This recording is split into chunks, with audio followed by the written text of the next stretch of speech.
कि नहीं रहा वीडियो इनको बेसिंग ने जरा बहुत ला फोटो महंगी महंगी फोटो। नमस्कार मित्रों, मैं वाहिद खान पठान आप सभी का बहुत बहुत स्वागत करता हूं और आप देख रहे हैं वाहिद खान पठान यूट्यूब चैनल। हमारे मध्य प्रदेश के माननीय मुख्यमंत्री महोदय डॉक्टर मोहन यादव साहब द्वारा मध्य प्रदेश के कुछ जिलों में धार्मिक स्थानों जो धार्मिक स्थल है वहाँ पर पूर्ण रूप से शराबबंदी का घोषणा की है और ताकि जो धार्मिक स्थानों की गरिमा बनी रहे इसका प्रयास किया जा रहा है और इसी के तहत में माननीय मुख्यमंत्री महोदय द्वारा यह घोषणा की गई है। अब हम इससे और आगे चलते हैं और आज बात करेंगे इसी को लेकर, शराबबंदी को लेकर, कि एक और तो शराबबंदी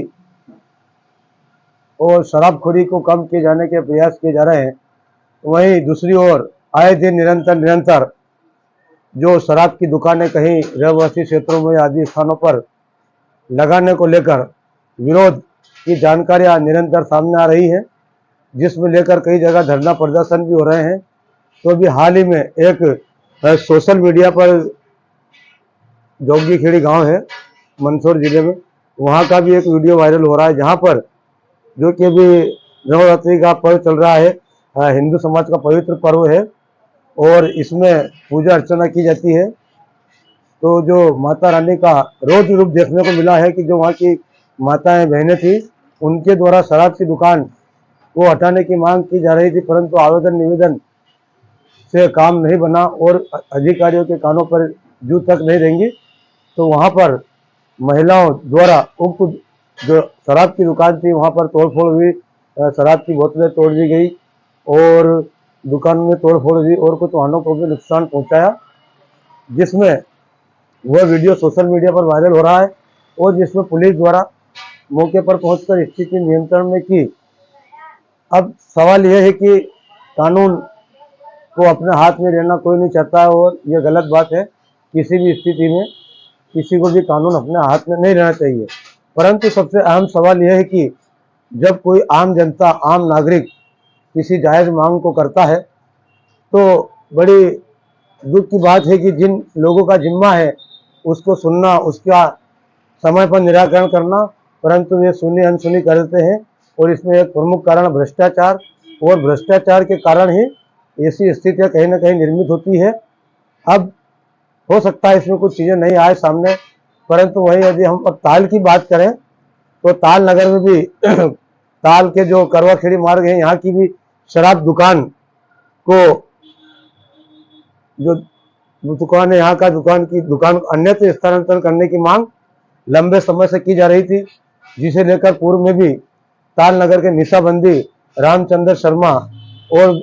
करवाखेड़ी के ग्रामीणों और भी कई लोगों द्वारा की गई थी, परंतु आज तक कोई निराकरण नहीं हुआ। उसके बाद और भी कुछ लोगों द्वारा भी दुकान को अन्यत्र स्थानांतरण करने की मांग नई दुकान संचालित होने के पूर्व ही की गई थी, परंतु उसमें भी आज तक अधिकारियों ने कोई नहीं सुना। संबंधितों के द्वारा पुलिस थाने पर और नगर परिषद में ताल तहसीलदार साहब सभी को लिखित में दिया, लेटर पैड पर पत्र दिया, परंतु कोई अभी तक हमारी जानकारी में कोई इसका आबकारी विभाग ने कोई निराकरण नहीं करा। अब इसी से और हम आगे चलते हैं कि यदि मध्य प्रदेश शासन शराबखोरी की घटनाओं, जो शराब की अधिक शराब का सेवन न करे, इसके लिए अगर चाहती है दिल से, तो जो मुख्य दुकानें हैं उस दुकानों के अलावा भी कुछ ग्रामीण क्षेत्रों में डायरी सिस्टम से अवैध रूप से शराब बेची जाती है और जिसे लेकर ग्रामीण जो एक गरीब आदमी, मजदूर आदमी दिन रात मेहनत मजदूरी करता है और 2 पैसे लेकर जब घर पहुंचता है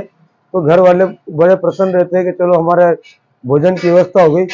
परंतु जब बिना किसी अथॉरिटी लाइसेंस के ग्रामीण क्षेत्रों में डायरी से शराब बिकती है तो वह घर जाने की बजाय मजदूर के रुपये लेकर वो डायरी वाले के पास पहुंचता है और शराब पीता है और खूब शराब पीता है और उसके बाद अपनी पत्नी, अपनी बच्ची, बच्चों, परिवार के साथ मारपीट करता है, घर का सामान बेच देता है, तोड़फोड़ करता है। ऐसी घटनाएं कई होती है और अगर ये हमारी बात आपको गलत लगे अधिकारियों को, तो चाहे रतलाम जिले के थाने हो, उनमें ग्रामीण क्षेत्रों में इस संबंध में कितनी रिपोर्टें आती है इसकी जांच कराई जाए, तो मालूम पड़ेगी कई मामले हैं जिसमें अपराध पंजीबद्ध नहीं होते हैं। क्योंकि जहां भी शराबखोरी का मामला आता है, पुलिस भी हाथ झटक देती है, क्योंकि शराबी व्यक्ति है, हम उसको पकड़ के लाएंगे तो हो सकता है थाने में आकर उत्पात करे या मर जाए, तो कौन पुलिस थाना बदनाम होगा। तो इसका सबसे बढ़िया सोल्यूशन यही है कि जो अवैध शराब डायरी से बिकती है उस पर प्रतिबंध होना चाहिए, और हमारे जो लाखों करोड़ों जो माताएं बहनें हैं इसका दंश झेलती है, उनको भी राहत मिलेगी। और इसको लेकर अब खुल के विरोध प्रदर्शन होना भी शुरू हो गया है। तो जरूरी है कि इस संबंध में शासन प्रशासन ध्यान दे और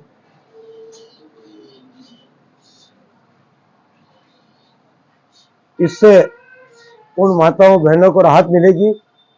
और साथ ही जो बच्चे हैं उनके जो पिताजी हैं वो जो अवैध रूप से शराब खोरी करते हैं, वो पैसा उनकी पढ़ाई लिखाई में काम आएगा। और साथ ही इस संबंध में ताकि वे अच्छे से पढ़ाई लिखाई कर सकेंगे और अपना भविष्य संवार सकेंगे। इसी प्रकार साथ ही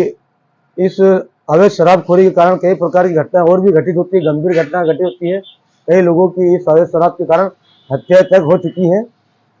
और साथ ही जो डायरी सिस्टम से अवैध शराब बेची जाती है, उसके साथ में गुणवत्ताहीन और नकली मिलावट शराब भी बेचने की जानकारियां कई बार सामने आई है, परंतु और साथ ही कई लोगों की मौत की जानकारी आती है। परंतु इस ओर भी प्रशासन को ध्यान देना चाहिए, कार्रवाई करना चाहिए, और आम जनता को, गरीब वर्ग को, जो मजदूर वर्ग है उनको भी राहत देना चाहिए। और छोटी छोटी चीजें हैं जो शासन प्रशासन को यदि समय पर उन पर संज्ञान ले ले तो बड़ी घटना दुर्घटना घटित होने से बच सकती है। तो मित्रों, बने रहिए वाहिद खां पठान के साथ। आपको हमारा वीडियो कैसा लगा, और यदि आप हमारी बात से सहमत हैं और ग्रामीण क्षेत्रों में जो अवैध रूप से शराब बिक रही है इसकी जानकारी अधिकारियों को भी है, परंतु कहीं ना कहीं भारी भ्रष्टाचार के कारण कार्रवाई नहीं हो पाती है, कार्रवाई के नाम पर इतनी सीधी होती है। तो मित्रों, बने रहिए वाहिद खां पठान के साथ। बहुत बहुत धन्यवाद, नमस्कार, शुक्रिया।